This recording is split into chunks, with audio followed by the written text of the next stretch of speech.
मुझे ना हल्के से वेज और नॉन वेज की बात करनी है with respect to testosterone, but also ऐसा नहीं है कि अगर आपने सिर्फ नॉन वेज खाया तो टेस्टोस्टेरोन लेवल्स हाई होंगे. आई ऑल्सो बिलीव कि आजकल के नॉन वेज में जितने भी जानवर मारे जाते हैं उनमें स्टेरॉइड के इंजेक्शंस दिए जाते हैं अक्सर, हार्मोनल इंजेक्शंस दिए जाते हैं अक्सर. ऑब्वियसली वो हार्मोन्स उनके मांस के थ्रू हमारे बॉडी में भी एंटर हो रहे हैं.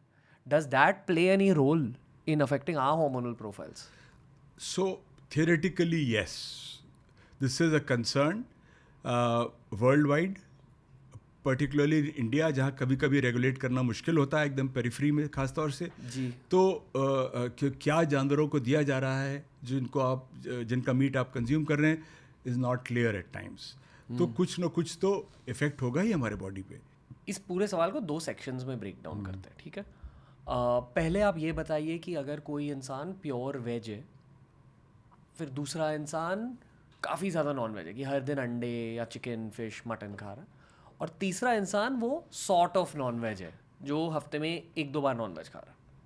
अभी इन सारों के टेस्टोस्टेरोन प्रोफाइल्स ब्रेक डाउन कर सकते हैं? It depends on too many other factors, पर इनका direct correlation is with your overall protein intake. कि हमारे प्रोटीन इंटेक्स कई बार सफिशिएंट नहीं होते. जब भी इतने बड़े देश में हम लोग उतने एथलीट्स नहीं प्रोड्यूस करते ऐसे करने चाहिए. अब बहुत कर रहे हैं पहले से, लेकिन फिर भी नंबर्स उतने नहीं हैं. उसका कारण ये है कि हमारे प्रोटीन इंटेक्स उतने अच्छे नहीं हैं अक्रॉस द सिस्टम. और कई बार लोग इसको बुरा मान जाते हैं. कैसे आप बोल रहे हो हमारी डाइट्स, हमारे ग्रैंडफादर की डाइट, फादर की डाइट वो अलग है, उनका रहा होगा डिफरेंट. अब के माहौल के हिसाब से हमारे प्रोटीन इंटेक ज़्यादा होने चाहिए, एटलीस्ट 1 ग्राम पर किलोग्राम. बहुत ही कम लोग होंगे जो 1 ग्राम पर किलोग्राम लेते होंगे. It's very difficult to achieve unless आप कॉन्शियस एफर्ट कर रहे हैं. हम लोग की डाइट कार्बोहाइड्रेट बेस्ड है. क्योंकि ऐसा होता है जब सिविलाइजेशंस डेवलप कर रहे होते हैं, सोसाइटीज़ डेवलप कर रहे होते हैं, जहाँ डेप्रिवेशन रहा होता है सेंचुरीज से, भूखमरी रही होती है, तो आपको you have to feed a population. To feed a population you cannot bank on non vegetarian food.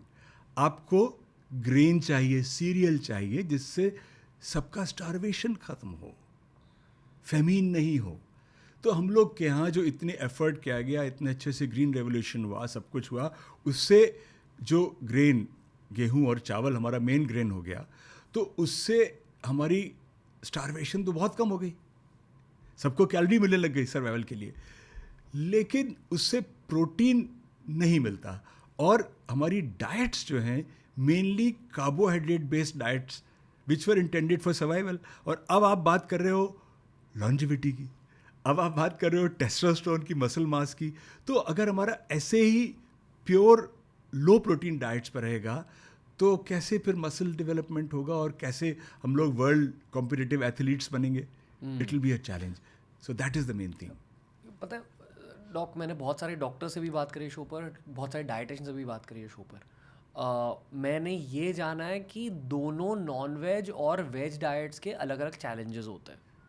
Non veg का चैलेंज ये है कि ये जो हमने बात करी, the vegetarian side of challenges is I think बहुत ज़्यादा मिस इन्फॉर्मेशन फैली गई है वेजिटेरियन सर्कल्स में कि अरे एक कटोरी दाल खा लो, that's your protein intake for the day. That's not true. वो एक कटोरी दाल में ना 2 या 3 ग्राम प्रोटीन मिल रहा है आपको.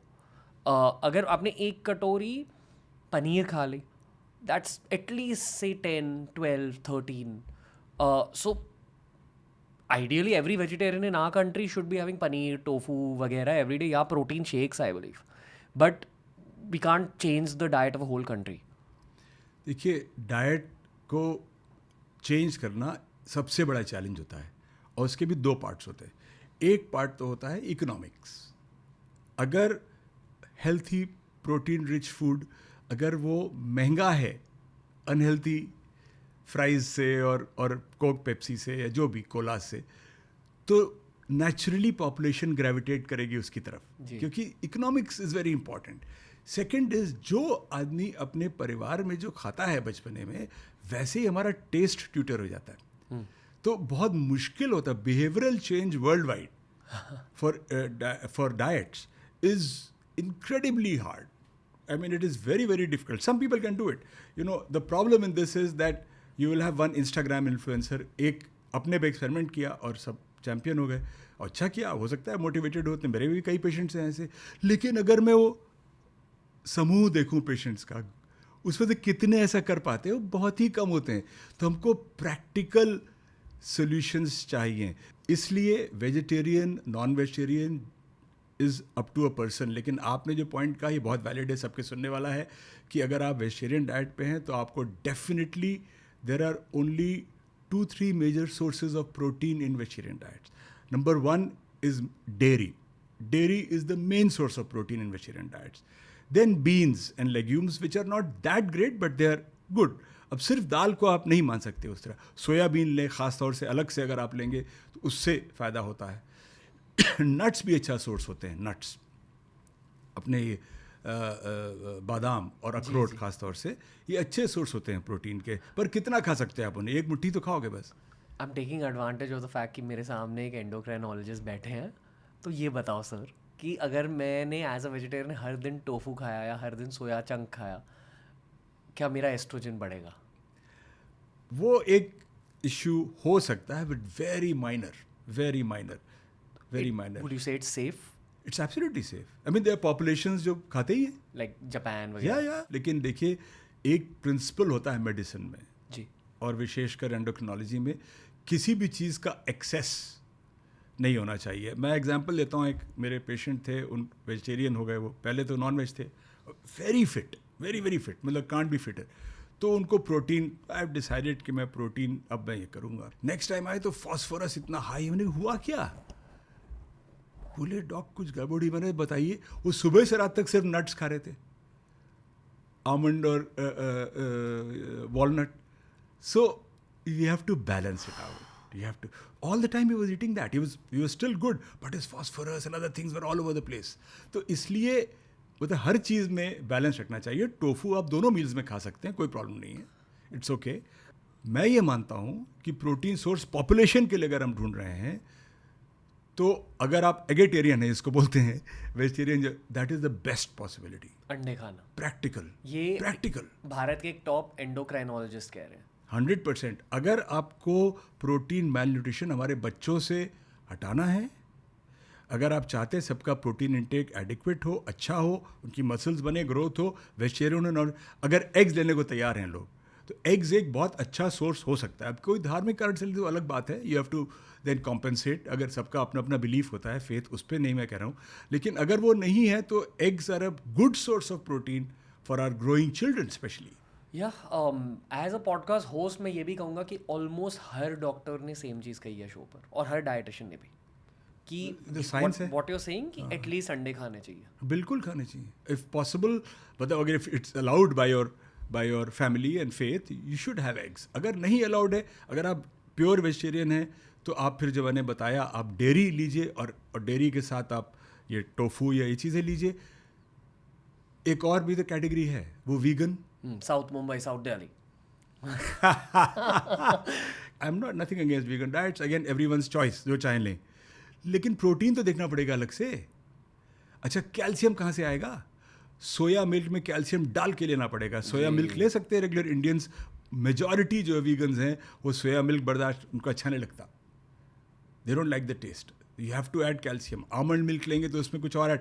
तो it is fortified. Soya milk is fortified with calcium. Almond milk is fortified sometimes with protein also. हाँ जी. So straight अगर आप ये लेंगे, it cannot match up to dairy.